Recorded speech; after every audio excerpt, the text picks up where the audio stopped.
মানুষ সামাজিক জীব। সমাজে তার গ্রহণযোগ্যতা অনেকাংশে নির্ভর করে তার আচরণের উপর, কিন্তু এই আচরণের মূল্যায়ন সবসময় একরকম নয়। কেউ নরম ও নম্র হলে সমাজ তাকে ভদ্র বলে, আর কেউ যদি নিজের কথা স্পষ্টভাবে বলে, প্রতিবাদ করে, তাকে বেয়াদব বলে আখ্যা দেওয়া হয়। অথচ এই দুই শব্দের পেছনে লুকিয়ে থাকে দুই ভিন্ন জীবন দর্শন।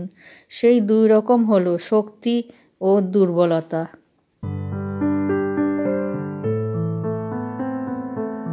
ভদ্রতা মানুষের চরিত্রের অলংকার।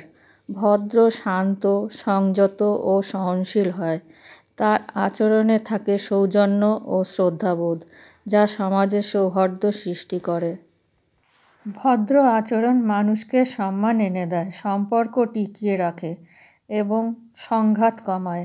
এমন মানুষকে সবাই সহজে গ্রহণ করে, কারণ সে অন্যের অনুভূতির মর্যাদা দিতে জানে। ভদ্রতা শেখায় আত্মনিয়ন্ত্রণ ও ধৈর্য, যা সাফল্যের মূল ভিত্তি।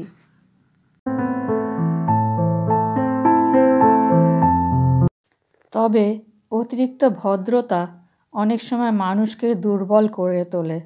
যে সবসময় নীরব থাকে সে অন্যায়ের মুখে প্রতিবাদ করতে পারে না।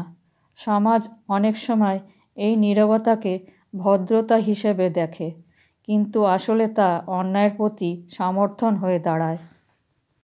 অত্যাধিক ভদ্র মানুষকে অনেক সুযোগ সন্ধানীরা ব্যবহার করতে পারে।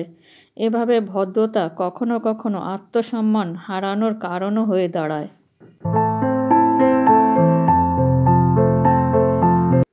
বেয়াদবি শব্দটি সাধারণত নেতিবাচকভাবে ব্যবহৃত হয়, কিন্তু এর পেছনেও ইতিবাচক শক্তি লুকিয়ে আছে। যে মানুষ অন্যায়ের প্রতিবাদ করে, সত্য কথা নির্ভয় বলে, সমাজ প্রাথমিকভাবে তাকে বেয়াদব বলে আখ্যা দেয়, কিন্তু বাস্তবে সেই পরিবর্তনের সূচনা ঘটায়। এমন স্পষ্টভাষী মানুষরা অনেক সময় সামাজিক অগ্রগতির পথ তৈরি করে।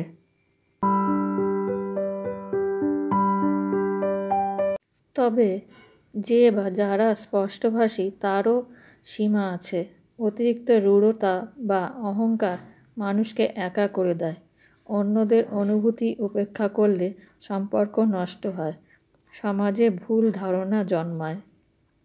বেয়াদব আচরণ যদি কেবল আত্মদর্শন বা কর্তৃত্বের প্রকাশ হয়ে ওঠে, তবে তা ন্যায়ের পরিবর্তে অহংকারের প্রতীক হয়ে দাঁড়ায়।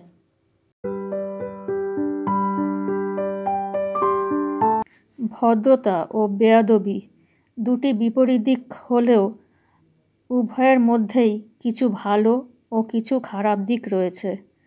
একজন পরিপূর্ণ মানুষ সেই যে ভদ্রতার সৌন্দর্য ও বেয়াদবির সাহস দুটোই সঠিক সময় প্রয়োগ করতে জানে। ভদ্র হতে হবে এমনভাবে যাতে আত্মসম্মান ক্ষুণ্ণ না হয়, আর বেয়াদব হতে হবে এমনভাবে যাতে অন্যের প্রতি অসম্মান না জন্মায়। সত্যিকার প্রজ্ঞা হলো নম্র থেকেও দৃঢ় থাকা, আর দৃঢ় থেকেও নম্র থাকা।